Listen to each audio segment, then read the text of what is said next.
Continuando então a aplicação de metais na medicina, né, a gente viu na parte A, o uso de compostos, ou formação de compostos, né, no processo de terapia de quelação. Então, lembrando que nós já vimos essa terapia de quelação na aula sobre hemoglobinopatias. Ela pode ser aplicada para outros metais, até quando você tem contaminação radioativa, você pode utilizar a quelação para poder tentar remover essa contaminação dos pacientes, intoxicação por metais pesados e assim por diante, certo? A gente vai continuar agora falando de alguns metais com fins terapêuticos, seja eles também no processo de desintoxicação, né, ou de interrupção de algum tipo de patologia. Então ele se confunde um pouco ainda com quelação, mas também com fins terapêuticos. E aí até o final a gente começa a ver essa parte de agentes de contraste também. Bom, alguns cátions metálicos, principalmente ouro, chumbo e mercúrio, que são cátions basicamente moles, certo? Eles têm uma afinidade grande por ligantes sulfidrilas, os SH, presentes principalmente na glutationa, que você tem o SH, ou na cisteína, que a gente já viu bastante disso também. E no sistema enzimático chamado piruvato oxidase. Esse sistema é importante porque ele converte piruvato em acetil-CoA, que é utilizado no chamado ciclo do ácido cítrico, que vocês vão ver posteriormente em bioquímica, no processo de respiração celular, certo? Quando eles interferem, quando eles se ligam nessas cadeias laterais, nesses grupos sulfidrilas livre, desses aminoácidos, o que eles fazem é inibir a função normal de enzimas que dependem desses grupos nesse sistema piruvato oxidase. Então eles inibem isso, inibem a respiração celular, leva à morte celular, que desencadeia processos inflamatórios, assim por diante. Então isso uma consequência da intoxicação por esses metais. Então a ideia é, nós temos que retirar esses metais lá de dentro do tecido, quanto antes, ou de circulação. Então, para isso, por exemplo, você vai usar ligante, se você quer capturar um metal. Ligantes que tenham características para esses metais móveis. Então, o mais utilizado nesse caso, é o seu nome comercial, chama de mercaprol. Tá? Ele é usado para tentar remover intoxicações por arsênio. Arsênio é um semimetal, mas ele tem propriedades como se fosse de metais, ele forma compostos de coordenação. Chumbo, ouro, mercúrio e também polônio 210, como eu havia dito, certo? Quem tiver curiosidade, procura na internet o chamado caso Litvenko. Se eu não me engano, foi em 2006, quando o Litvenko foi um dissidente russo e foi envenenado por polônio 210. Para vocês terem uma ideia de quão tóxico é esse polônio 210, a LD50 dele é em torno de 10 5 ou 10 nanogramas, 10 a menos 9 gramas. Ou seja, para matar metade das cobaias que é usado para teste, só nanogramas é o suficiente. 1 grama de polônio 210 pode matar, em menos de um mês, 100 milhões de pessoas. E, em princípio, né, o governo russo, porque isso daqui você não obtém na natureza, somente quando você fabrica armas nucleares. Então, somente os governos têm acesso a isso. E houve toda uma repercussão disso daí, porque só depois, na hora que era tarde demais, né, que foi detectado. O polônio 210 é um emissor exclusivo alfa, de partículas alfas. Então, não dá para você detectar fora do corpo, né, da pessoa, e ele destrói todo o tecido, os interócitos, dá queimadura de segundo grau e assim por diante. Se tivessem detectado no começo, acho que foi no dia 1º de novembro, ele morreu no dia 23 de novembro. Daria para tentar remover algum com o dimercaprol, certo? É um caso interessante de se ver, que é o primeiro caso de assassinato radiológico da história. Bom, ele vai ter afinidade por esses metais, né, porque eles têm bases moles, assim como a cisteína, que vai dar maior constante estabilidade. E aí você remove, né, mesmo que ele esteja ligado nas enzimas, você consegue deslocar, porque ele vai ser um ligante de maior constante, vai formar um complexo de maior constante estabilidade, e você consegue reverter os efeitos tóxicos, liberando os grupos sulfidrila das enzimas, certo? Ele é hidrossolúvel, está aqui o nosso OH para garantir isso, é estável e é rapidamente eliminado pela urina. Então, é um processo eficiente nesse sentido. Tá?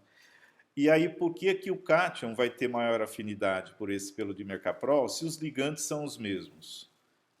São grupos sulfidrilas, certo? HS. acho que está óbvio, né? Espero que esteja óbvio até nessa altura do curso, que isso vai acontecer porque esse daqui é um ligante bidentado. Então, já cansamos de ver durante o curso que ligantes bidentados, por uma questão entrópica, eles têm maior constante estabilidade do que ligantes monodentados. E a cisteína glutadiona, nesse caso, seriam monodentados para esses ligantes moles. Tem ligantes aqui, mas com características de duro. Então, não participariam das ligações. Tá? Então, são ligantes polidentados, têm maior constante estabilidade que os monodentados. Além disso, ele vai ter mais base moles, né, do que os próprios aminoácidos, e vai dar uma maior estabilização.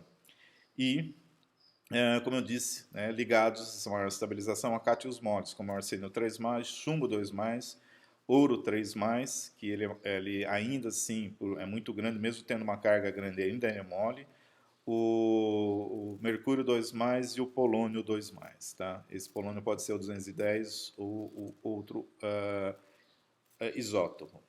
Outros derivados também que são usados, ligantes polidentados, para fazer quelação, né, ou desintoxicação, que aí seria fins terapêuticos, são derivados do EDTA, do ácido etileno-diamina tetracético, principalmente para remoção de compostos, seja eles ácidos cátion duros ou intermediários, porque esses ligantes aqui, como esses exemplos, o CDTA, o TTHA, o DTPA, eles têm principalmente OHs e carbonilos, são os típicos disso. Então eles servem tanto para ligantes duros, como o cobalto, o estrôncio, e o estrôncio é 90 porque ele é radioativo, e o manganês 2+, como o chumbo 2+, que é intermediário, certo? Então, esse é um ácido também, esses Hs aqui acabam sendo hidrolisados em meio biológico, o diamine tetracético, ciclohexano, né, ele tem uma substituição aqui, esse tetramino hexacético também, então ele também tem essas substituições, que a gente, comparado com o EDTA. Esse daqui também é um derivado do EDTA, emprega na remoção de isótopos de plutônio, mas também ele é usado como regulador na absorção de cobre 2+. Então tem pacientes que não podem ficar absorvendo cobre 2+, que têm algum tipo de doença, ou mesmo outros tipos de cátions, que nem o manganês, ou até magnésio, que ele consegue também. Às vezes, pacientes que têm problemas renais, eles tomam algum tipo de medicamento para remover da alimentação, do suco gástrico, né, quelar esses cátions para não entrar em circulação e dar problemas. Um desses quelantes que é usado no tratamento da chamada doença de Wilson, que é um acúmulo de cobre no fígado, é a penicilamina, né, ou BB-dimetilcisteína. Então, você tem dois grupos metis aqui, cisteínas, que é o que dá o nome aqui. Então, você tem uma cisteína, né, que é o suficiente, e você tem NH2 também aqui, se for o caso. O cobre 2+ é um ligante, é um metal mole, né, então pode se ligar aqui com o enxofre diretamente, com o NH2 também, dependendo, como eu já disse, das características locais, ele pode se comportar como ligante mole. Mas ele também remove mercúrio e chumbo. Então, isso daqui é a cuprimine, ou cuprimine, né, isso daqui é importado. Ele é utilizado para fazer esse tratamento, para quem tem essa doença de Wilson ou acúmulo de cobre no fígado.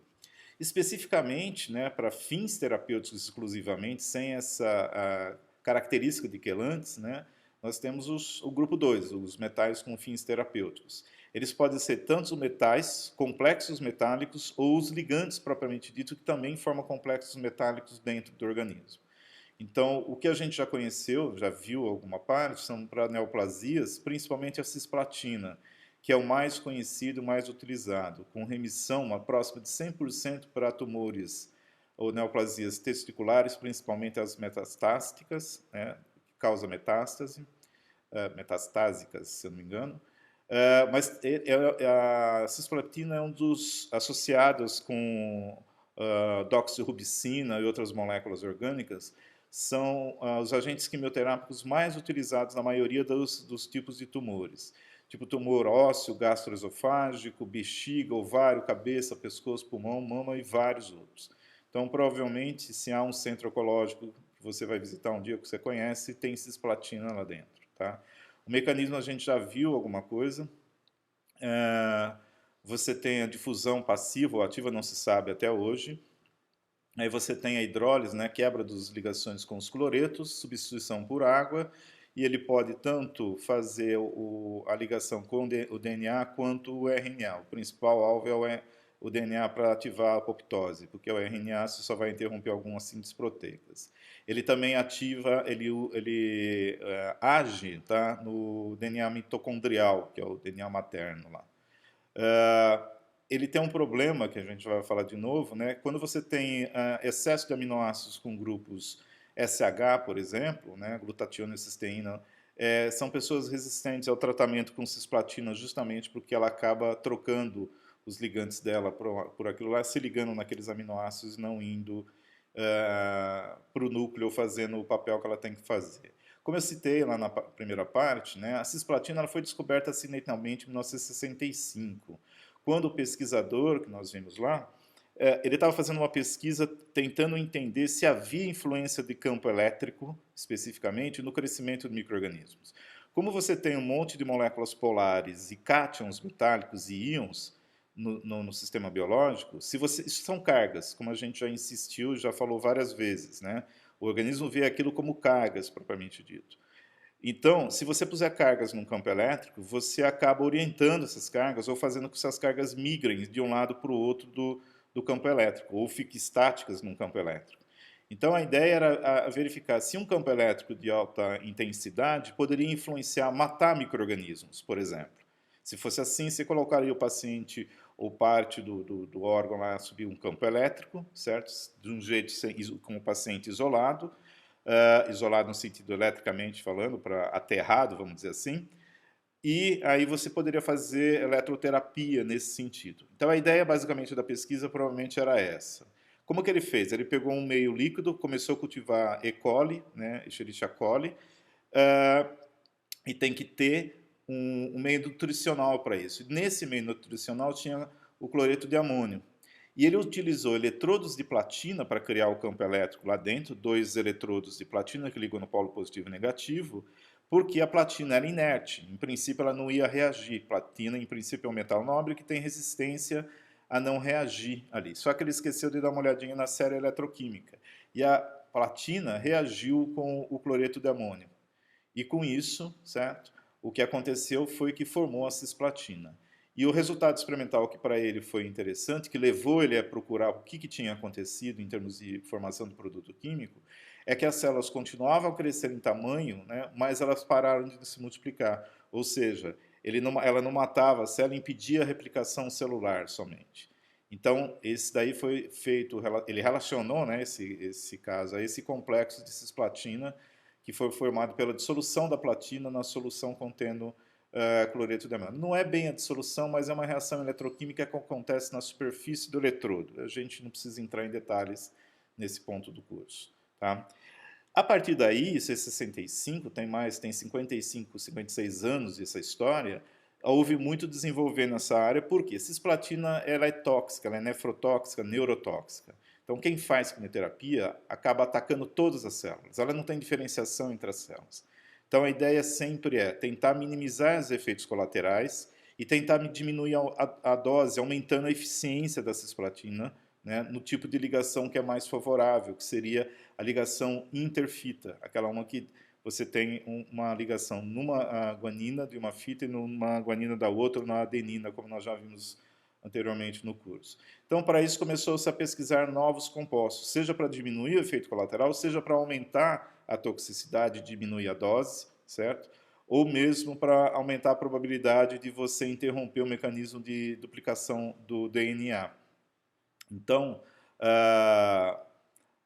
também tem os pacientes com a resistência, como eu disse, principalmente pessoas que têm excesso de glutationa citoplasmática, que é essa daqui, você lembra, tem grupo sulfidrilas aqui, ou tióis, certo? Que é o SH. Então ela se liga aqui, porque ela é um metal mole, a platina 2 ou mesmo platina 4 ainda continua sendo metal mole. Se liga aqui, ela tem preferência aqui do que se ligar às bases, aos nitrogênios do DNA. Então, houve um impulso, né, tentando desenvolver isso, e alguns complexos octaédricos, agora não quadrados planares, de platina 4, certo?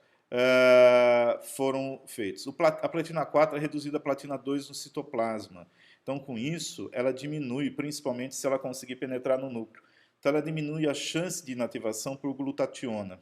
Então, com isso, ela é mais utilizado, esse daqui especificamente, esses compostos tetraédricos, octaédricos com platina 4, para pessoas que têm resistência à glutationa. Essas pessoas não podem usar cisplatina no tratamento e isso aumenta o risco de não ter cura ou não conseguir controlar o resultado, né? O complexo, depois de reduzido, ele atua como se fosse a cisplatina, ele liga no DNA, tá?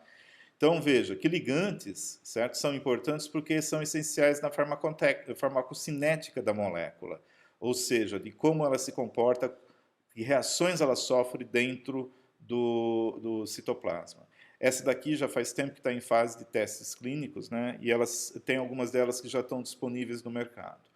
Outra estratégia é você usar a própria cisplatina, só que melhorar a eficiência, de aumentar a probabilidade dela formar aqueles adutos, né, de maior eficiência, que vão ter uma maior eficiência no bloqueio do DNA. Então, uma das ideias foi, vamos fazer complexos em ponte, né? Nesse caso aqui, complexos trinucleares de platina 2, nesse caso aqui, e de platina 4 também, mas principalmente de platina 2. Então, você, ao invés de você terminar com a amônia, você faz a ligação da amônia aqui, por exemplo, com uma etileno-diamina, certo? Você substitui uma das amônias por etileno-diamina, ou várias aqui, e você faz esses complexos trinucleares. Qual que é a vantagem disso? Que a vantagem é que, como eles são maiores e tem, lembre-se que o ponto de interação aqui vai ser provavelmente esses dois lados aqui, né? Você pode, inclusive, trocar uma dessas amônias por cloreto também, para facilitar. Então, você liga, né, que é o que acontece normalmente antes de pôr no paciente. Então, veja, você aumenta a chance de um ponto estar aqui e o outro ponto encontrar a outra hélice, certo? E com isso, então, você conseguiria, né, aqui ele está mostrando mais ou menos que você troca uma dessas amônias aqui por cloro antes de colocar e injetar no paciente, né? Tem um passo além aqui na síntese. E esse cloro é trocado por água e o mecanismo é o mesmo. Só que agora, em vez dela ser bidentada, como é no caso da cisplatina tradicional, ela aumenta a chance de ela encontrar pontos em diferentes hélices. E isso aumentaria a chance de eficiência. Com isso, se você aumenta a chance de eficiência, você diminui a dose, certo? Mesmo tendo 3 platinas, você consegue diminuir a dose porque você aumentou a chance de formar o adulto com maior eficiência, tá? Outra que já está sendo utilizada já há algum tempo é a carboplatina, tá? Eles trocaram os cloretos, aqui como está vendo, por um ligante bidentado inerte, um ciclobutacarboxilato, que é esse cara aqui. O objetivo é aumentar justamente a toxicidade e expandir a atividade tumoral. Com esse ligante aqui, ela é mais tóxica e por isso... mas ela mais tóxica vai ser pior para o paciente. Não, porque você diminui a dose, tá? O mecanismo de ação é igual, você vai ligar no DNA, ligações cruzadas com DNA celular, qualquer um deles lá que a gente viu no slide anterior, e isso também está em fase clínica. Essas daqui são compostos, a carboplatina já está no mercado, certo? E aqui são compostos que você tem disponíveis no mercado, variantes da cisplatina, esses são os nomes comerciais. Tá, ok? A gente não vai entrar em detalhes, mas basicamente todas essas daqui, a ideia é a mesma. Você troca os ligantes para aumentar a eficiência, certo? Aqui composto de platina 4, que eu tinha falado, certo? A ideia é diminuir a resistência, né? Aqui também a resistência do pessoal que tem glutationa. Então não é só uma cisplatina, tem esses outros que são utilizados em casos específicos. São complexos que têm, então, platina 2 e platina 4, que ainda é mole, né, e estão disponíveis para uso médico atualmente. Você pode encontrar além da cisplatina. Ok? Além disso daí, né, você também tem outros tipos de complexos, além da cisplatina, da platina, que usam metais que têm características parecidas, como o galho, ródio, ouro, titânio mesmo e rutênio, porque são metais que estão próximos ao grupo da platina, então tem propriedades químicas e de formação de compostos de coordenação semelhantes, né? Então, um exemplo, esse daqui é fantástico, é o de galho. O galho é interessante porque ele é um ácido duro de Pearson, assim como o ferro 3, certo?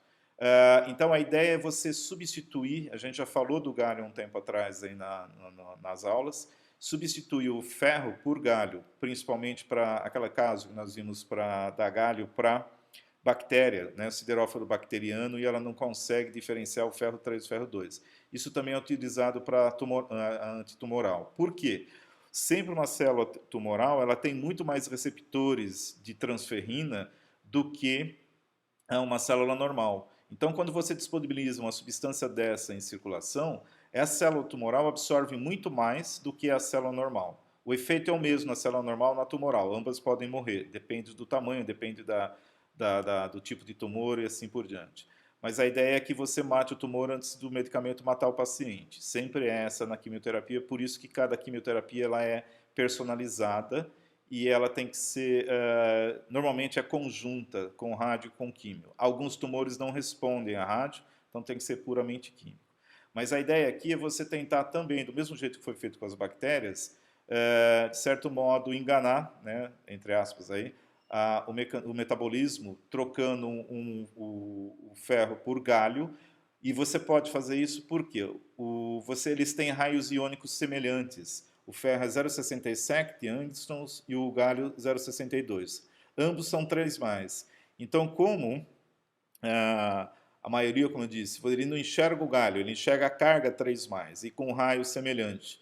Então, ele entra na célula, o galho é trocado daqui por outro ligante biológico, tipo grupo M ou outros tipos de ligantes que têm uma constante estabilidade maior, e com isso, então, ele consegue, veja que aqui são 3 ligantes. Então, se você coloca um ligante cíclico aqui, certo? Polidentado cíclico, você vai conseguir uma constante de estabilidade maior, você captura o galho. Então, outra coisa que o galho, pela configuração eletrônica, ele não vai ser reduzido nem a galho 2 e nem oxidado a galho 3. Com isso, então, você consegue manter essa estabilidade e não varia, diferente do ferro. Então, o galho não sofre reação de Fenton. Ele não vai ter aquela reação de gerar especificamente a de Fenton. Entretanto, ele se liga com oxigênio também, tá? Ele atua em proteínas que interagem com oxigênio, do tipo da citocromo C oxidase e outras que a gente já falou também, substituindo o ferro e inativando essas proteínas, tá?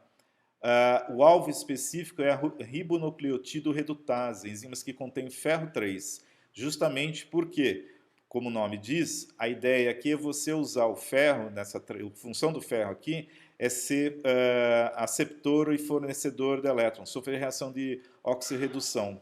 Se você substitui o galho por um metal que está sendo usado para receber e doar elétrons, e ele não faz isso, a enzima não atua mais, tá?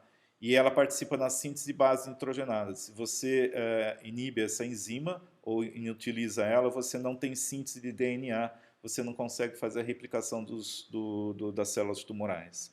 Então, é sempre baseado nessas propriedades. Para você fazer esse medicamento, você tem que achar um cátion metálico que tenha carga e raio semelhante ao ferro, que tenha as propriedades de dureza e moleza semelhantes, para poder ser visto pelo sistema biológico como sendo um metal essencial.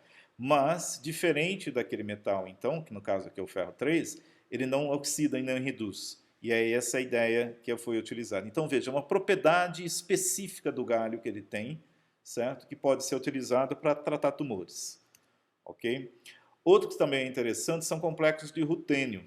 Por quê? O rutênio está no mesmo grupo do ferro na tabela periódica. Então, ele tem propriedades químicas, o rutênio 3, né? E raio iônico parecido com o ferro. O raio iônico do rutênio é mais próximo até do ferro do que do galho.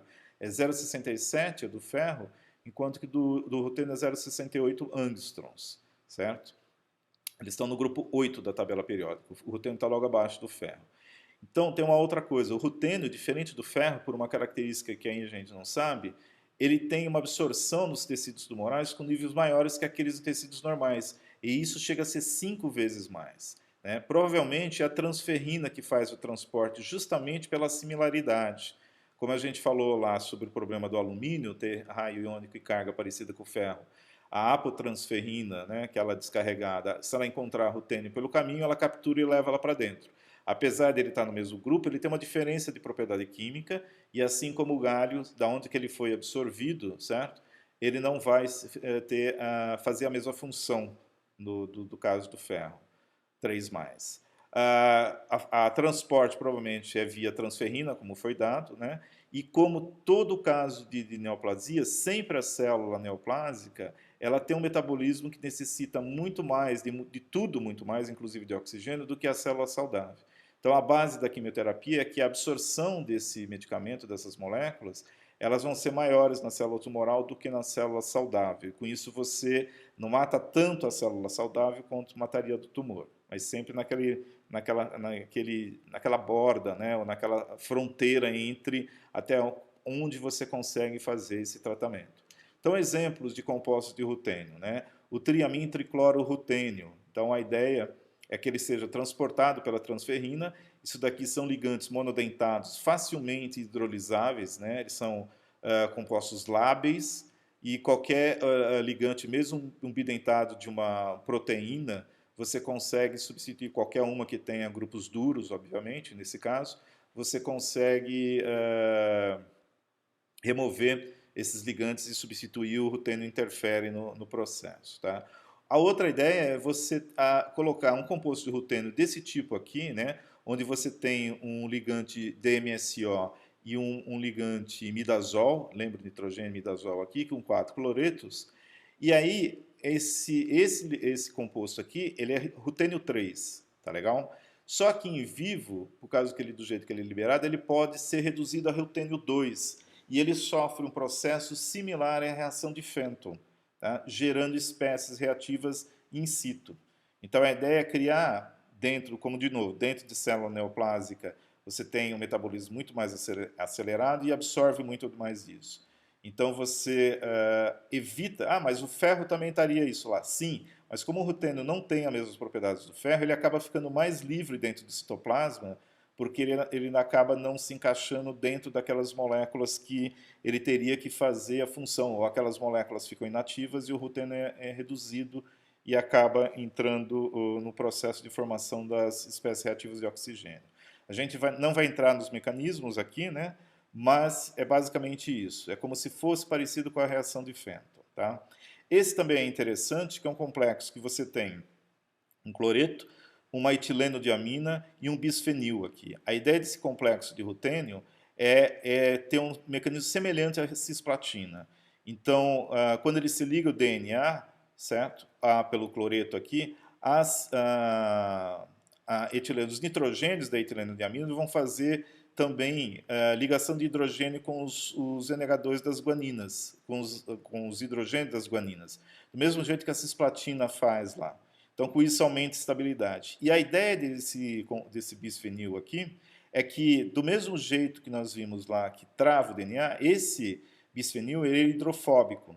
Então, ele pode entrar no núcleo hidrofóbico da dupla hélice e ficar lá dentro também impedindo aquela proteína de fazer a separação das hélices, né? Ele bloqueia o caminho daquela proteína e, com isso, ele acaba, de alta mobilidade, né, que a gente viu lá no mecanismo da cisplatina, ele acaba bloqueando. Então, é fazer duas coisas. É tentar bloquear o caminho da enzima, da proteína, que acaba fazendo a abertura da dupla hélice, e garantindo isso, levando o próprio bloqueio na molécula, certo? Então, são estratégias que você usa desses complexos. Há muito mais, há vários outros, isso está em teste constante, certo? Sempre tem que ter aquela coisa entre eficiência e toxicidade. Ele pode ser muito eficiente, mas ele pode ser mais tóxico, dar mais efeito colateral. Mas há vários deles em pesquisa e inclusive em teste clínico.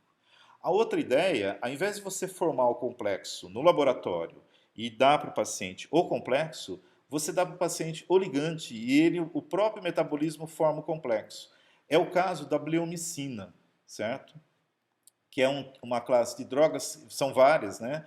Que agem ligando seu DNA. Mediante a reação com oxigênio, eles geram lá in situ, dentro do núcleo, espécies reativas de oxigênio, que vai causar dano celular e vai levar à apoptose, ou mesmo eles conseguem quebrar ligações das bases do DNA, clivar as hélices ou as fitas do DNA.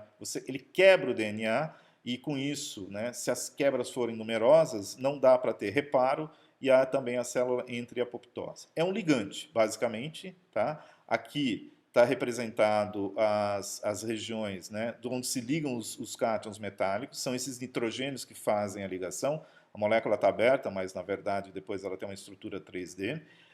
Essa região aqui é uma região que se liga à guanina, certo? E essa região aqui é uma região que vai se ligar diretamente ao DNA. Então aqui está mais específico e ela usa quais são os metais que ela usa dentro da célula, né, na hora que ela entra para fazer o complexo e fazer uma dessas duas, ou gerar ROS ou gerar quebra do DNA. É o ferro 2+, e o cobre 2+, que estão no citoplasma. Então, qualquer um desses dois cátions aqui vão se ligar a esses nitrogênios aqui. Esse NH2N aqui vai se ligar com a guanina, certo? O ferro, por ter afinidade, tanto o ferro quanto o cobre, eles têm afinidade por oxigênio. Lembre-se, o cobre é utilizado, o cobre 1 e cobre 2 é utilizado na hemocianina, né, nos crustáceos, para transporte de oxigênio. Então, ambos têm afinidade por oxigênio. É essa afinidade por oxigênio que leva a reações, e nesse complexo aqui, o ferro 2 não é estável, ele pode gerar espécies até ferro 5, a gente já vai ver já os mecanismos, e com isso gerar espécies reativas que vão ser liberadas dentro do núcleo. Essa outra parte da molécula é específica para garantir a solubilidade e permeação celular. Eu já falei em aulas anteriores que toda vez que você planeja um fármaco, você tem grupos, né, que cada um tem uma especialidade. Para atravessar a membrana celular, que tem que ser hidrofóbico, depois outro tem que ser hidrofílico para poder ficar dentro do citoplasma e assim por diante. Essa outra parte aqui também se liga ao DNA, e grupos que você pode colocar que fazem interação eletrostática com o DNA. Que a ideia é, gruda no DNA e deixa esse ferro aqui, ou essa parte do composto agir. Ele vai gerar espécie reativa ou ele vai quebrar o DNA. Então ele se liga lá, certo? Forma um complexo, mais ou menos a estrutura dela vai ser desse modo. Aqui é essa parte onde forma o complexo, com essa região das moléculas. E aqui você está com essa cauda aqui, certo? Onde você vai ligar. E a outra parte aqui, o DNA está esquematizado, né? Mas você tem aqui essa outra ligação com a guanina também que pode ser formada, tá? Os principais mecanismos de ação da bleomicina são, então, de novo, a clivagem de uma ou duas fitas do DNA via remoção de um hidrogênio chamado H4', né? Os hidrogênios e os carbonos nas bases nitrogenadas são numerados, como está numerado aqui também, por exemplo, tá? A gente já falou do nitrogênio 7, da guanina, etc. e tal. Então, aqui tem os hidrogênios das desoxirribose também são numerados. Especificamente é o H4', que a gente vai ver mais ou menos. Ou pela produção de radicais hidroxila, quando o ferro oxida e reage, né, com mais H+ do meio e vai produzir OH com a bolinha lá, que são os radicais hidroxilas. Esses radicais entram no meio das fitas, né, e causam reações de oxidação-redução, causa danos que, se não conseguem ser reparados, se for numericamente muito grande esses danos, o mecanismo de reparo celular não dá conta, e aí ativa o mecanismo da apoptose celular. A bleomicina é bastante utilizada em conjunto. Como que mais ou menos acontece isso? Então você injeta a bleomicina na quimioterapia e ela pode já se complexar com o plasma, só o cobre aqui acontece isso, por quê? Ela não vai achar basicamente ferro 2 livre, porque está sendo transportado pela transferrina, mas cobre 2 tem. Então ela se complexa com cobre 2 e ela entra por um transportador específico ligado ao cobre 2, né, complexo bleomicina-cobre, ou ela pode entrar sozinha. E lá dentro, que ela encontra mais cobre, ou cobre livre, ela também pode formar o complexo. De qualquer modo, dentro da célula, no citoplasma, certo, forma o complexo bleomicina-cobre 2. Alguma molécula lá de dentro, um ácido cítrico, né, o ascórbico no caso, ácido ascórbico, que é um antioxidante, ou mesmo grupos tióis, né, eles acabam fornecendo elétrons para fazer, que é a função deles, a redução. E aí vira bleomicina cobre 1, que se liga com oxigênio mais elétrons, entra dentro do núcleo, aqui é o núcleo, e vai causar danos ao DNA. Essa não é tão comum, mas acontece. O que parece ser mais comum é a troca do cobre 1, certo, por ferro 2, por uma questão de afinidade, série espectroquímica de metais, aquela história toda, forma um complexo de maior estabilidade. Com o ferro 2, lembre-se, ferro 2, assim como o cobre, adora oxigênio, certo? Aí, isso acontece tanto no citoplasma agora quanto lá dentro do núcleo, mas você se liga com oxigênio dentro do plasma, lembra, o oxigênio molecular entra aqui dentro, é permeável a membrana e entra em qualquer célula. Tem sangue passando, a hemoglobina entrega, acontece. Mas algum elétron que vem do próprio ferro ou de alguma molécula redutora, mais um H+ do meio, e aí você forma esse complexo aqui, o hidroxiperóxido de ferro 3, que hora ele vai causar a quebra, né, a clivagem do DNA. Aqui está um mecanismo, né, vamos ver esse mecanismo mais em detalhes. Então né, as biliomicinas elas vão precisar então do ferro 2 ou cobre 1, oxigênio e um doador de elétrons, para gerar a chamada bleomicina ativada, que aqui está representada por BLMF2O2, que é o zero, por isso que está zero aqui. Então, cada um desses aqui vai ter esse índice. Esse elétron, né, que agora ela vai ser a chamada ativada, o elétron, né, ele pode vir, como eu disse, do ácido ascórbico ou tiol, ou pela própria oxidação do ferro 2 a ferro 3, que é o mais comum, na verdade, tá? Para fazer da bleomicina ativada. Então, o que acontece aqui, você tem um elétron, esse elétron, como disse, pode ser da oxidação, como está representado aqui, mais um H+ do meio intracelular ou do meio intranuclear, né, que a gente representa aqui nessa reação. Então, essa daqui, o BLM, ferro 2, oxigênio, é esse zero, né, mais o elétron que vem da oxidação da própria bleomicina, desse complexo do ferro, mais um H+, que vem do meio intranuclear, que agora ele está dentro do núcleo, pode ser o intracelular também, ele pode formar isso antes, mas vamos considerar dentro do núcleo. Então ele vai formar esse complexo hidroxoperóxido aqui. Então o oxigênio, certo, vai receber esse H+, vai pegar esse elétron, quebrar a ligação e formar esse hidroxoperóxido, tá? Hidroperóxido aqui no caso também. Mais um H+ vai entrar aqui e vai sair uma água. E aí esse oxigênio que sobra utiliza mais um elétron daqui, do ferro 3, oxida, 2 elétrons na verdade, né, porque os outros elétrons dele foram aqui, ele precisa de 2 elétrons para fazer o compartilhamento aqui. Ele vira ferro 5.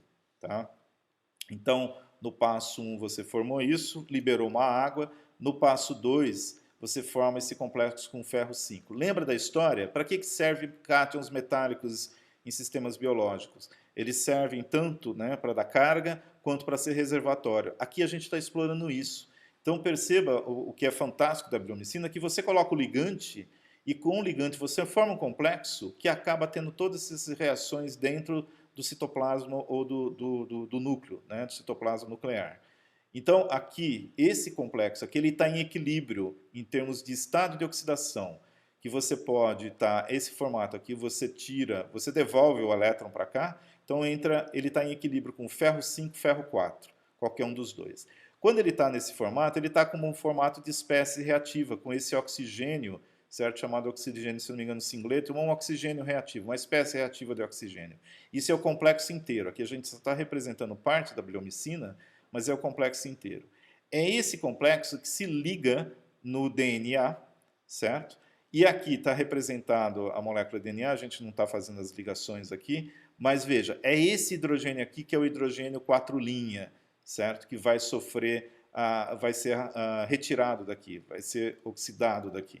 Então, esse complexo, né, com essa espécie reativa, se liga na molécula de DNA, quebra essa ligação aqui, ele retira o H+, deixa um elétron aqui, vira uma espécie reativa que acaba quebrando a ligação pela formação desses elétrons. Existe todo um mecanismo aqui que vai levar à quebra da ligação entre o que é chamado da espinha dorsal do DNA, certo? E com isso quebra. Lembre-se, a molécula de DNA, as fitas, elas não estão ligadas por ligação química entre uma e outra, é ligação de hidrogênio. Agora, a estrutura primária da molécula de DNA, ou seja, a ligação entre as bases, ela está aqui, nessa parte de ribose e fosfato. Tá? Então você quebrou a ligação aqui, que você quebrou a ligação, você partiu a fita, você clivou o DNA.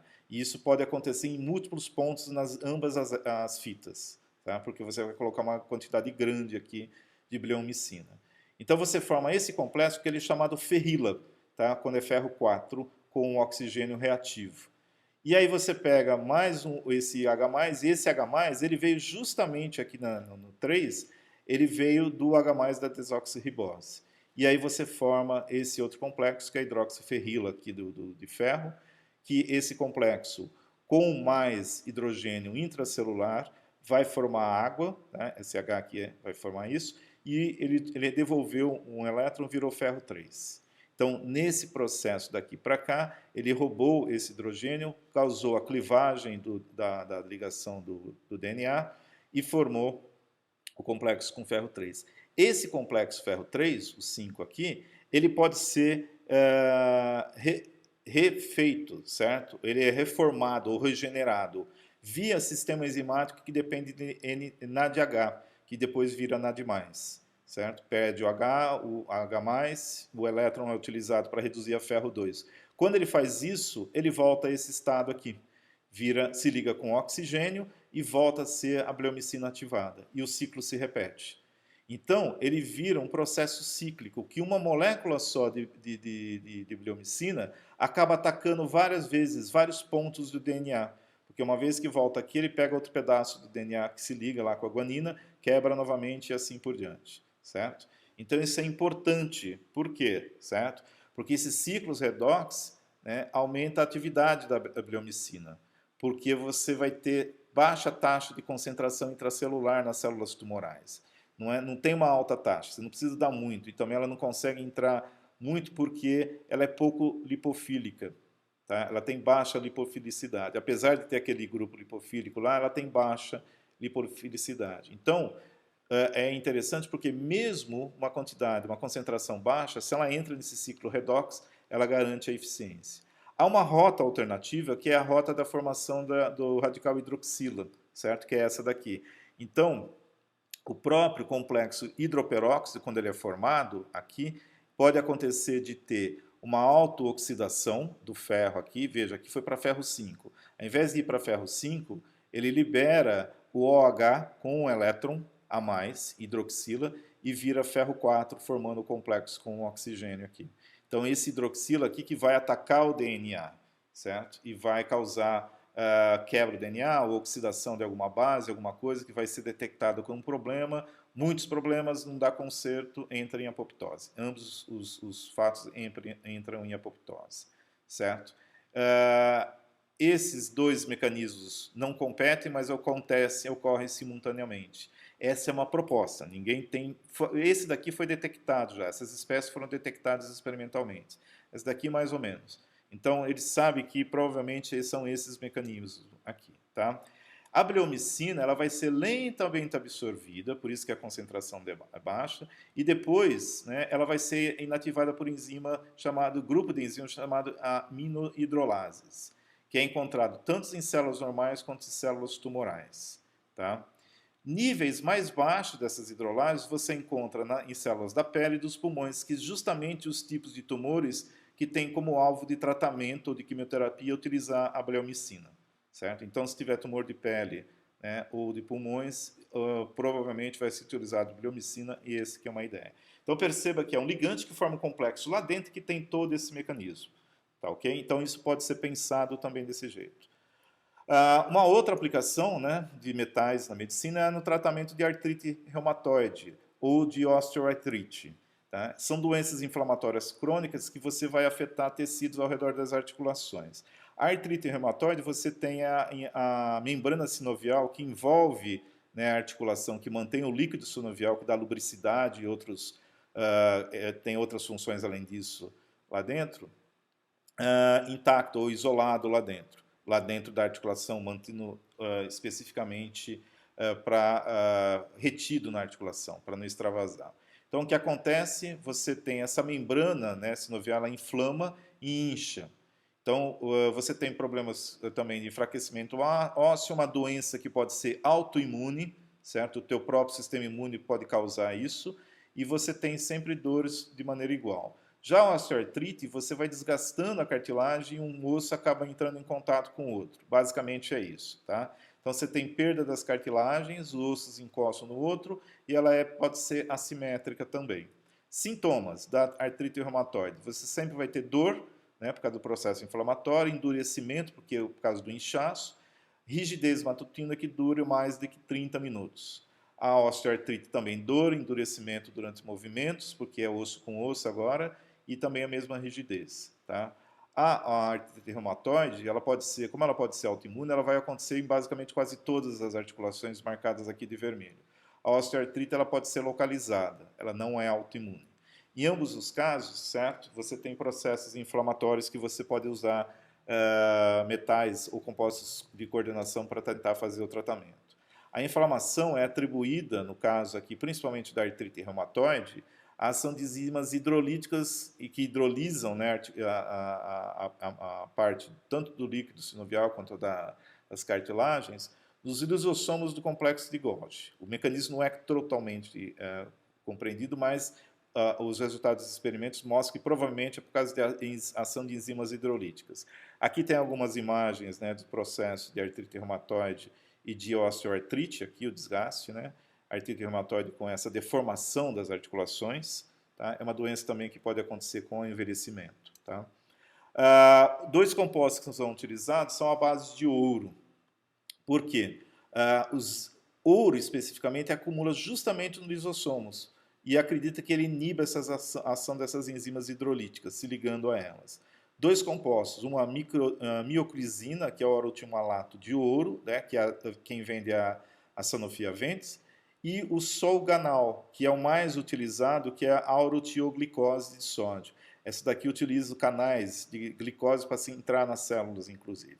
E o ouro, como metal mole, ele usa ligantes moles à base de enxofre, né? Tiol, basicamente, eles perdem os Hs e liga-se o ouro. Aqui no caso a mesma coisa, enxofre para ligar. São sais normalmente, esses daqui são compostos moleculares. A Charempolor é que faz é que vende o solganal. Tá? Qual que é a ideia? A ideia é que seja inibição enzimática ou que esses compostos de ouro 1, que é o caso aqui, desativam um tipo de espécie reativa de oxigênio chamado oxigênio singlete. O singlete aqui é pela configuração do espinho eletrônico, certo? A gente não vai entrar em detalhes, mas só para saber. Tem singlete e triplete.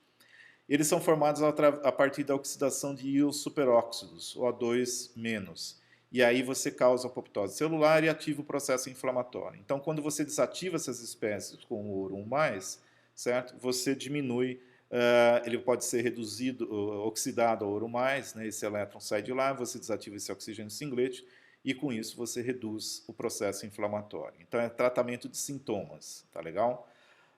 O ouro é um cátion mole, né? E o alvo principal são grupos sulfurados, que tem enxofre ou tióis, ou sulfidrilas, né, como a gente chamou também, com cadeias laterais de cisteína nas proteínas, sempre isso daí. Então, enzimas para inibição enzimática, provavelmente é isso daqui, e para o oxigênio singlete, qualquer hora que ele encontrar o superóxido, ele acaba desativando. Efeitos colaterais que não pode ser esquecido, ouro 1 é metal pesado, então ele pode dar alergia cutânea, toxicidade renal e gastrointestinal. Então você tem que dosar, saber normalmente quando aplica, normalmente se aplica só quando está como que fala? Uma situação de crise aguda, né, inflamatória. E o terceiro, né, que a gente inicia hoje, mas não termina hoje, são os agentes de contrastes, que são os metais ou complexos metálicos ou compostos metálicos que você usa nas técnicas de imageamento de diagnóstico, principalmente para você aumentar o contraste das imagens, ou seja, a diferença de intensidade entre o escuro e o claro para dar definição, tá? Então, eles podem ser passivos, ou seja, eles absorvem radiação, como o sulfato de bário, que é usado em raio-x, em radiologia. Então, aqui uma imagem do abdômen sem o sulfato de bário, e quando você toma sulfato de bário, você acaba vendo o sistema gástrico, né? Porque ele demora para passar, ele absorve raio-x, então permite que você visualize toda a parte de tecido mole, que normalmente é transparente ao raio-x. Ou que eles emitem radiação, que nós vamos ver o Tecnésio 99 usado em PET scan ou cintilografia. Tá? Em RMN, ele é passivo também, e ele é utilizado para aumentar também o contraste entre os tecidos. Tá? O RMN, explicando mais basicamente aqui, a gente tem que lembrar algumas coisinhas que são importantes. Tá? Uma definição de uma grandeza chamada momento angular. Momento angular, ele aparece quando você tem um corpo em rotação, como um núcleo atômico ou mesmo ou em translação. Pode ser, então, todo corpo que gira ou que tem uma propriedade que parece ser giro, certo? seja ele um giro ao redor de um outro corpo no próprio eixo, né, você tem o chamado momento angular, que relaciona a massa e a velocidade a esse tipo de movimento, rotação ou translação. No caso aqui, o dos átomos, ele tem movimento de rotação, então ele tem esse momento angular de rotação. Elétrons também têm momento angular, seja de rotação ou de translação dentro dos orbitais. Tá? Para gerar essa imagem de ressonância magnética nuclear, o átomo tem que ter momento nuclear diferente de zero, para gerar a imagem ou para ser usado como agente de contraste, certo? Porque só assim, só a rotação ou do spin gerará um momento magnético. Como é nuclear, a gente não vai usar os elétrons, nós estamos interessados na rotação justamente do núcleo, então, especificamente do núcleo. Se o núcleo tem carga, o que você tem? Toda carga que gira gera um campo, né, magnético e elétrico, mais um campo magnético, e esse campo magnético tem uma direção. Então, os núcleos dos átomos do seu corpo, todos eles têm um movimento de rotação, não importa se eles estão ligados ou não, eles giram, certo? E por conta disso, todos têm momento magnético. E que eles estão desalinhados. Se eu colocar esses momentos são magnéticos. Se eu colocar eles num campo magnético forte, como se fosse dentro de um ímã, ou próximo de um ímã, tem que ser muito forte, esses campos se alinham ao ímã, certo? E se eu desligar o campo, eles voltam à posição que eles estavam. Qual que é a ideia aqui? A ideia é que eu forneço energia através da interação do campo magnético para alinhar esses spins. Quando eu desligo o campo, a hora que eles voltarem, eles vão perder essa energia que eu forcei eles nesse alinhamento.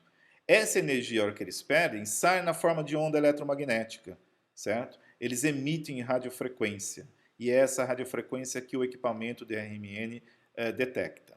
Então, para você fazer isso, o núcleo tem que ter momento magnético. Se ele não tiver, ele não pode ser observado em RMN. Tá? Como que se faz RMN? Qual é o princípio básico? Primeiro que ele vai ter que ter esse momento magnético, ele vai ser alinhado e ele vai ter que ter um relaxamento. O que é relaxamento? É ele sair dessa posição forçada para a posição que ele estava anteriormente. Então, esse movimento de relaxamento, essa volta à posição original da orientação do spin magnético, ela é diferente para diferentes vizinhos, para diferentes tecidos. Então, se você tiver tecidos moles ou tecidos duros, esse tempo de relaxação, de transição, né, entre esse estado de energia e esse estado de energia, do spin nuclear, do núcleo, tá, ele vai ser diferente. Então, esse spin nuclear, aqui ele se comporta como um campo, como um dipolo magnético. Ele é um dipolo magnético, na verdade, certo? Você pode até falar que ele seria quase um monopolo, mas não é porque ele está interagindo com o próprio campo magnético. Então, se você olhar na tabela periódica, quem que tem momento magnético diferente de zero, né? Ou spin nuclear diferente de zero? São todos que estão marcados em colorido. Os outros não são usados porque são radioativos, né? A maioria, esse daqui também é radioativo. Mesmo o urânio ele tem, ou não tem spin, ou porque são radioativos. Nesse caso aqui, esse momento magnético de spin nuclear, tá? Ele varia. O spin nuclear ele tem um valor. Então a gente viu quando a gente dá o valor para o spin do elétron, mais meio e menos meio. Os núcleos também têm esses valores. Então você tem núcleos que valem meio, 1, 3,5, 5,5, 7,5 até 9,5. Então, se você precisa disso para dar essa diferença de contraste, o ideal seria o quê? Que você tivesse um momento nuclear alto.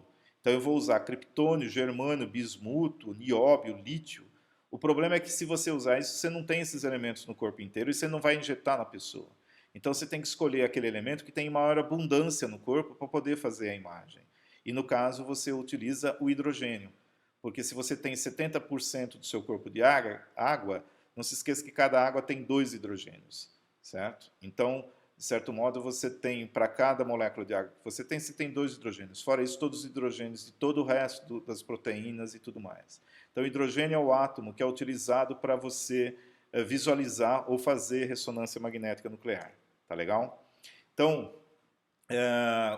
como eu já havia dito, esse tempo de relaxação, que ele volta ao alinhamento original, depende da densidade da composição de tecidos. Então, quando eles relaxam, eles emitem ondas de rádio de diferentes frequências, dependendo da energia que eles têm. Então, tecidos densos, como ossos, eles levam mais tempo para voltar, justamente por ser mais denso. ou mais tempo para relaxar ou realinhar. E tecidos moles voltam mais rápidos. Então, se eu meço a energia quando ele está liberando, e o tempo que essa energia está sendo liberada, a energia, né, eu meço baseado na frequência que ele emitiu. Os átomos de hidrogênio, né, que é o isótopo que a gente estuda, eles emitem energias ou frequências de 15 a 80 MHz. Então eu vejo, para cada tecido vai ter uma emissão um pouco dentro dessa faixa e quanto tempo fica emitindo aquela frequência. Então se ele emitiu 16 MHz e caiu rápido, eu sei que é tecido mole. Se ele emitiu 15 e caiu devagar, eu sei que é tecido mais denso. E aí o computador faz essa diferença de tempo de relaxação. Tá? Se você tiver átomos vizinhos com momentos magnéticos de spin nuclear altos ou mais baixos, eles vão influenciar, é como se tivesse um imãzinho se aproximando do outro. Tá? Eles influenciam no tempo de relaxação desses spins nucleares ou eletrônicos também. Se eu chegar com um átomo que tem momento magnético de spin eletrônico alto, ele também influencia o núcleo do hidrogênio. Então, não interessa se vem do elétron ou do núcleo, se é momento magnético de spin, certo? Ou momento magnético interfere um com o outro, como se fosse um ímã próximo do outro. Então, é esse fenômeno que a gente explora em moléculas de agente de contraste. Então, para aumentar o contraste na imagem de RMN, o que a gente usa nos tecidos? Para diferenciar um tecido mole de um tecido um pouquinho mais mole, porque senão você não consegue ver. Cartilagem por exemplo, uma cartilagem de um líquido, certo? Que está lá dentro, próximo da cartilagem. Então, é difícil de diferenciar, você não enxerga. Então, o que eu faço? Coloco um átomo lá dentro que tem um momento magnético alto, mas não precisa ser momento magnético nuclear. O que eu vou fazer? Eu vou pôr momento magnético eletrônico. Então, um átomo que tenha muitos elétrons desemparelhados. Quanto mais elétrons desemparelhados você tem, mais paramagnético ele vai ser. E esse momento interage com o spin nuclear. Então, o átomo que é escolhido é aquele que tem mais elétrons desemparelhados na natureza, que a gente conhece, que é o gadolínio 3. A configuração dele é F7. Lembre-se, o F cabe 14 elétrons. Mas se eu quero o maior número de elétrons desemparelhados, eu tenho que pegar o quê? A configuração semi-preenchida. Então ele tem 7, não tem ninguém que tenha mais que ele. E eles são os intensificadores de contraste. Eles são colocados em complexos que têm valência primária 9, são 9 ligações, complexos polidentados, certo? E somente uma dessas posições, são 8 ligações aqui, somente uma delas tem um ligante monodentado que é água. Justamente essa água, ela é lábil, ela vai ser trocada por outras águas que você tem nos citoplasmas, certo? Então, esses são os dois, gadolino GD DOTA, com água, é chamado Dotarem, custa R$ 380,00, 20 ml. E o GDDTPA, água 2-, que é o Magnevist. Tá? Esse daqui eu nem consegui achar o preço. O Dotarem é o ácido gadotérico e o outro é o ácido gadopentético.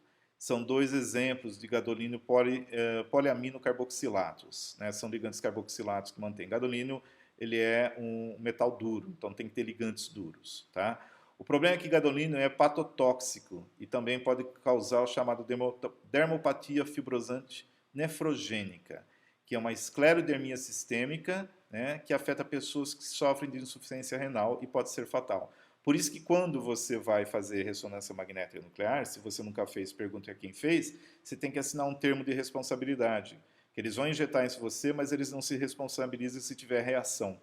Justamente que se esse complexo tiver problemas de ser liberado o gadolínio daqui, ele pode te matar, e mesmo esse complexo sobrevivendo, né, ele tem problema. Então você não pode fazer ressonância com contraste mais de uma vez por ano. E se tiver insuficiência renal, você basicamente não pode fazer, tem que ter avaliação médica. Como que funciona? Tá? O complexo está aqui ligado com água, esse daqui é o ligante, esse daqui é o gadolínio, e esse é a água. Esse complexo, a molécula fica girando dentro do tecido e essa molécula de água, ela vai saindo e entrando, como é igual a outra, esses ligantes vão sendo trocados. Quando essa molécula se aproxima aqui, o gadolínio, os elétrons do gadolínio, né, desemparelhados, têm um momento magnético muito alto, certo? Com isso, esse momento magnético interage com o momento magnético dos hidrogênios da água, certo? E aí, a hora que essa molécula sai, ela está alinhada aqui. A hora que ela sai, ela vai desalinhar esses hidrogênios e nesse desalinhamento ela emite radiofrequência e é isso daí que é detectado. Então ele tem que rodar muito rápido, trocar muita molécula de água, influenciar os hidrogênios, alinhar ele, soltar, e a hora que ele solta, ele volta, relaxa, e esse relaxamento é detectado na forma da emissão, certo? Aqui está um exemplo de tecidos que foram utilizados para fazer contraste. Aqui é sem o DTPA, no caso, sem o contraste. Então é difícil de você separar a cartilagem, o disco intervertebral, do próprio osso, para ver se tem degeneração. Aqui com o contraste. Então perceba que como o tempo de relaxamento é muito diferente, quanto mais claro, mais demorado, e quanto mais lento, mais escuro, certo? Desculpa, quanto mais rápido, mais escuro. Então com isso você acaba fazendo essa diferenciação. Aqui você enxerga a extensão do dano aqui, da compressão e degradação do disco intervertebral. Quais são as características que essas moléculas têm que ter? Tá? Então elas são 3 fatores importantes. O número de moléculas de água ligada. Quanto mais águas que eu faço interação por vez, mais rápido é essa interação, maior a quantidade e menos contraste eu uso. Só que quanto mais água eu coloco, mais instável fica esse complexo. Certo? Porque quem mantém estável é esse ligante polidentado. Se eu diminuir a polidentição, ele vai diminuir a constância de estabilidade, ele pode liberar o gadolino para alguma outra molécula que está no sistema biológico, e isso é perigoso. Então eu posso aumentar, mas eu teria que aumentar a constância de estabilidade, achando ligantes que sejam mais eficientes, para poder deixar mais águas. Tá? Kx é a taxa de troca, de exchange em inglês, né, de troca de moléculas de água. Quanto mais lábil foi essa molécula, mais rápido, mais eficiente ele vai ser. E o tempo de correlação rotacional, o tempo que a molécula leva para rodar um radiano. Porque quanto mais ela roda, mais moléculas ela encontra que não foram ainda influenciadas. Tá legal? É uma área em aberto para esse desenvolvimento.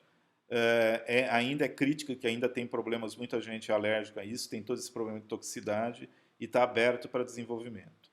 Vamos dar uma olhada, uma descrição de como que funciona um sistema de RMN, só para vocês terem uma ideia.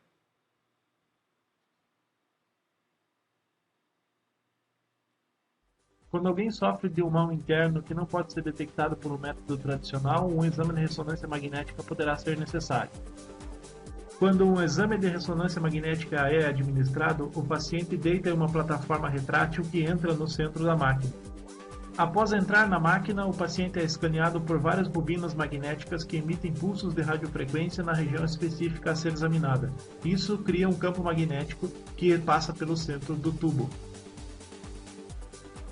Existem bilhões de átomos de hidrogênio no corpo que giram em uma espiral natural. Quando a corrente magnética é introduzida, os átomos são alinhados como um compasso e giram em um novo eixo. Quando a força magnética é removida, os átomos retornam aos seus alinhamentos naturais. Assim que eles relaxam, eles emitem energia e agem como um pequeno emissor de rádio. Diferentes tecidos liberam diferentes níveis de energia e o computador reconhece seus pulsos distintos. A diferença na energia é determinada pelo tempo de realinhamento dos átomos. Tecidos mais densos, gordura, lipídios, levam mais tempo para realinhar do que tecidos menos densos, água pura e líquido. Assim, quando o computador recebe os diferentes níveis de energia, ele cria uma imagem que mostra áreas densas como brancas e menos densas como pretas. Assim, a ressonância magnética pode mostrar órgãos, tendões, ligamentos e outros. É somente por causa do puro número de átomos de hidrogênio no corpo que a tecnologia de ressonância magnética é possível. Essa foi então a descrição da ressonância magnética médica, mas a gente também tem a espectroscopia de ressonância magnética nuclear, que é usada para identificar e estudar a estrutura de moléculas. Aqui é um exemplo de um equipamento desse tipo, né? Aqui dentro tem um tubo que você coloca uma certa quantidade da substância que você quer determinar parte da estrutura.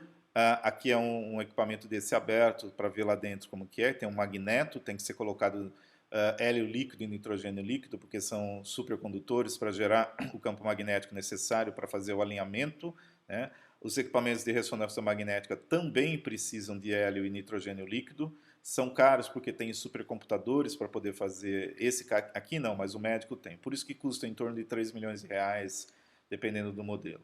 Esse daqui custa caro também, de mais de 1 milhão de reais, mas ele é utilizado para estudo de estruturas de moléculas. Vocês vão ver essa técnica, inclusive, no curso. Então, aqui um exemplo, ele registra na forma de um gráfico, através desses picos aqui. Então, aqui um exemplo de uma molécula de mentol, que pode ser isômeros, né, como esse daqui e esse aqui, dá a diferença, a posição dessa ligação aqui. E aí ele está dizendo, ele está analisando prótons, né, prótons ou hidrogênios. Então, ele vai te dar, por exemplo, nessa posição aqui, nesse valor, você tem A, B, C. Quem é A, B, C? A, B e C. São hidrogênios dos grupos metis. Então, sempre hidrogênio que está de CH3 vai estar próximo desses valores aqui. Então, se eu acho esses picos aqui com essas intensidades, eu sei que tem CH3, certo? E cada CH3 vai variar. Por quê? Por que está deslocado um pouquinho? Por que o A está aqui, o B está aqui e o C está aqui? Por causa dos vizinhos. Veja que os vizinhos desse CH3, aqui é um CH e outro CH3. O vizinho desse CH3 é um anel, certo? Então, os vizinhos, ele enxerga, ele consegue sentir o campo magnético desses outros núcleos vizinhos. Por isso que ele dá essas posições diferentes. Aí você vai ter o E, né? O D aqui vai ser, aqui é o D, D', etc. e tal. Esses outros aqui são hidrogênios decorrentes de outros átomos aqui. Do anel, por exemplo, né? O C, D, E, o F, G, H e J estão aqui no anel. E esse E está aqui fora. Tá? Então, a posição aqui te diz qual é. Como você sabe algumas moléculas que você já tem estrutura, você faz elas, acha isso e sabe que se você encontrar um J aqui, ele provavelmente é um hidrogênio de um carbono do anel que está próximo a um OH, por exemplo. Por isso que ele está deslocado em relação ao D e aos outros que estão mais próximos aqui um do outro. Tá legal? Isso vocês vão ver em detalhes dentro do curso. Com isso a gente encerra, né, a bibliografia. Utiliza um pouco desse ainda da hematologia para ver a outra parte lá. E tem 3 artigos aqui de leitura obrigatória, porque esse tema é complicado de você encontrar em livros. Tá? Esse daqui está em português de Portugal, é tranquilo, eles trocam íons por iões, né? Mas é tranquilo você ler. Íons metálicos em medicina, que é uma pequena revisão. Esse daqui é uma visão da química bioinorgânica medicinal. E esse daqui é fantástico porque é a coordenação de metais, do jeito que a gente viu da bleomicina, né, para fazer esses efeitos, ou de compostos de galho, eles estão usando antibióticos como ligantes, porque esses ligantes ligados a metais conseguem entrar dentro da bactéria por canais que transportam os metais, muitas vezes, e engana a bactéria que já criou uma resistência a esses antibióticos para não deixar atravessar a membrana. Então, utilizando metais, ele consegue colocar para dentro. Então, eles usam esses metais para combate à resistência bacteriana. Tá ok? Próxima aula, a gente continua dessa parte desses metais para imageamento e depois entra no próximo tópico também. Até lá!